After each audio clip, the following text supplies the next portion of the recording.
Құрметті оқырман, әңгімені тыңдамас бұрын арнаға тіркеліп алуды ұмытпаңыз.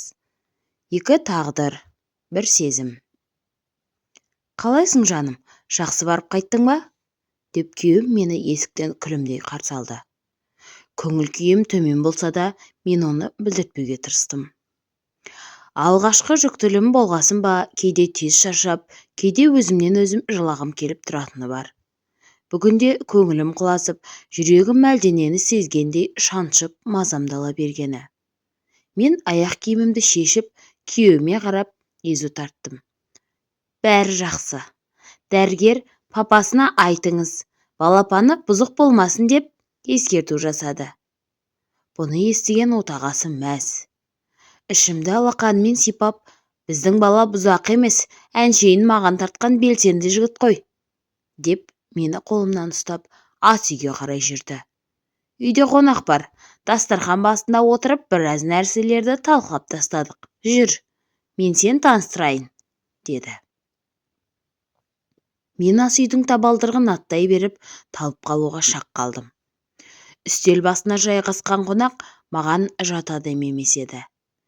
Енді өмірімде оны жолықтырамын деп ойламаппын. Қонақтың да түрі бірден өзгерді. Сірә, оның да мені көретіні жоспарда болмаса керек. Танысып қойыңыз, жәке.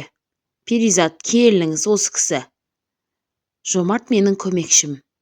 Менің бизнес жолымдағы алғашқы демеушім, қолдаушым. Жалғас Маратұлының кенжесі. Енді менімен бірге жұмыс атқарады, деп отағасы біздің кейпімізді аңдамай бір-бірімізді таныстырып әлек. Таныстыз ишараты жасап, қолын созса да Жомарт онынан тұрмады. Енді ғана байқадым. Ол үстелді бойлай қойған орындықта емес, мүгедектерге арналған креслода отыр екен. Жүрегім біртүрлі болып шаншып кетті. Мен жауап ретінде басымды изеп, киімімді ауыстырып келейін деп ас үйден шығып кеттім. Көз алдым бұлдырап барады. Шағын дәліз ұзақ болып, мен жатын бөлмеге әрең жеттім. Біліп болмайтын жұмбағың көп, тағдыр неткен сұм едің. Бір болуды жазбапсың, не үшін жолықтырдың? Сенсіз өмір мәнсіз екенін түсіндім жаным. Маған мәңгі жар болуға келсейсің бе? Деп әдемі сақинасы бар қобдишаны ұсынған Жомарт күлімдей қарады. Әрине, оған жар болу арманым еді.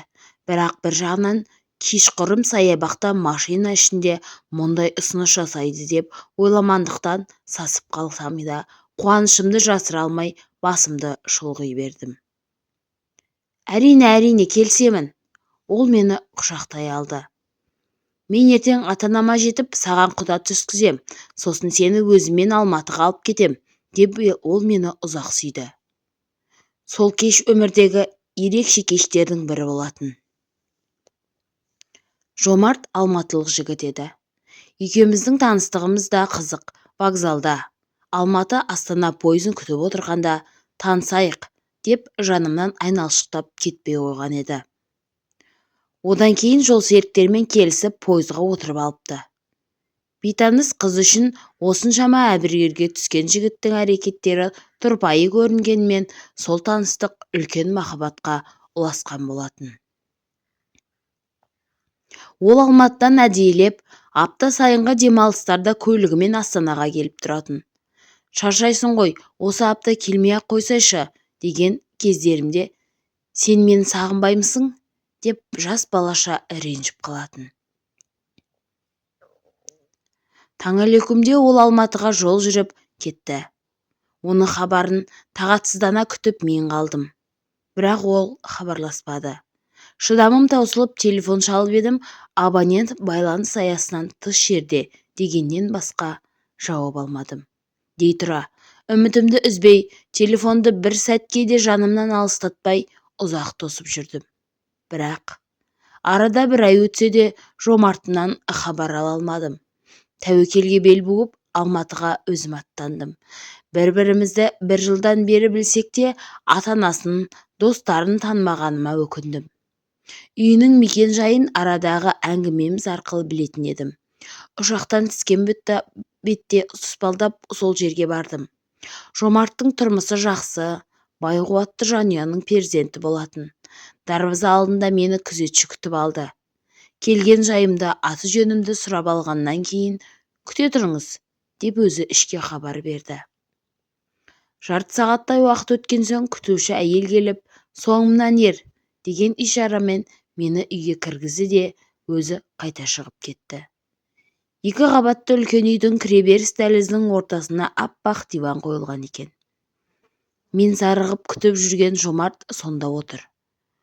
Осыдан 1 ай бұрын ғана бәрінен де ыстық жаныма жақын жанның бүгінде түсі суық. Мені көріп ол қабағын түйді. Мен әрі қарай аттай алмай орнымда тұрып қалдым. Айта бер, деді ол бейне күнде көріп жүрген адамындай. Аузыма сөз түспей мен ұзақ тұрып қалдым. Үнсіздікті Жомарттың өзі бұзды. Перизат, сен мені текке іздеп келдің. Хабарласқым келсе өзіме хабарласар едім. Яғни зауқым соқпағаны, уақытыңды босқа кетірудің қажеті жоқ еді. Көңілімде, жүрегімде орын алған үміт пен үрей аралас сол бір сезімді сөзбен жеткізу тіптен қиын болатын. Аман есен көргеніме бір қуансам, мына сөзіне әрекетіне ызаландым. Мен не дерімді білмей, оң қолымдағы сақинаны шешіп, жанына бардым да, диван алдында тұрған кішкентай үстелдің үстіне қойып, бар болғаны, мынаның қажеті қанша еді, дедім. Ол күлді. Бұрын оның күлкісін ұнататын едім. Қазір мына орынсыз күлкі бетіме түкіргенмен бірдей көрінді. Мен айныдым. Қателік жасаппын, деп ол мырс етті. Бар айтарың осы болса, Қалима сені шығарып салсын, деді ол. Бұрынғысынша суық қалпында. Қажеті жоқ, өзім кете берем, деп кілт бұрылып артыма қарай шығып кеттім. Ол да орнынан тұрмады, қош та демеді. Мен құсалықпен күнге ұшып ұзақ қайғырдым. Кейде екеуміздің кездескен күнімізге лағнет айтқан кездерім де болды.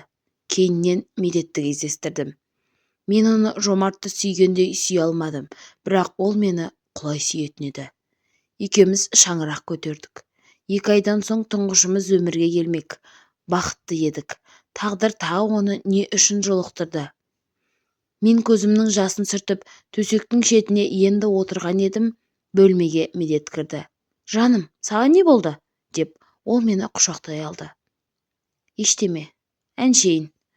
Көңілім бір түрлі құласып тұрғаны, деп мен күйеуімді қатты құшақтадым. Оның шексіз махаббаты үшін құрметтейтін едім. Айтпақшы, қонағың қайда? Жомарт па, асығыс бір істері шығып, сомен кетіп қалды. Негізі ол өте жақсы жігіт, деп жолдасым арқама көрпе жапты. Жақсы. Иә, өте тамаша жігіт. Папасы да алтын адам. Кейін таныстырамын ғой, деді де күйеуім менің жаныма отырды. Қолымды алды. Бұл жігіттің де кешпегені жоқ. Осыдан бірнеше жыл бұрын бір қызға ғашық болған екен. Айтпақшы, сенің жерлесің астаналық. Сөйтіп екеуі үйленбекші болады. Күйеуім маған таныс әңгімені бастай жөнелді. Жаңағы қызға сақинасын сыйлап, құда түсемін деп кеткен кезінде бұл бейбақ жол апатына ұрынады. Содан осы 2 аяқтан қалады, деп Медет бір тоқтады. Жүрегім зу ете қалды. Басында басты кейіпкерім мен ұқсаған әңгіме, енді мен білмейтін арнаға бұрылған тәрізді. Ал қыз ше? Дедім мен жолдасымның көзіне тіке қарай алмай. Қызда әрине кінә жоқ. Ол сорлы бұны Астанадан іздеп келсе керек, бірақ бұл қыздың тағдырын байлағысы келмей, мүгедек екенін білдіртпей, ебін тауып қызды қуып шыққан көрінеді. Тамағыма бірдеңе келіп тіреліп қалғандай болды. Көзімнен аққан жасты жолдасыма түсіндіре алмасымды біліп, мен оның құшағына тығылдым. Жаным сол, көңілің онсыз да құласып тұрғанда бекер айттым ғой саған. Уайымдамашы, жақында сол қыздың тұрмыс құрғанын естіп, бұл да ес жиған көрінеді. Әйтеуір сол бақытты болып кетсе, мен де өмірімді өз-өзіме кінә артпай жалғастыра беремін деп шешіпті. содан міне жұмысқа тұрды. Мен де оған барынша көмектесуге тырысам, деп ол алақанымен менің көз жасымды сүртті. Сен одан да айтшы, дәрігер біздің балапан туралы тағы не айтты? Мен үндей алмадым. Өйткені енді ештеңе айта алмастай күйге түскен едім.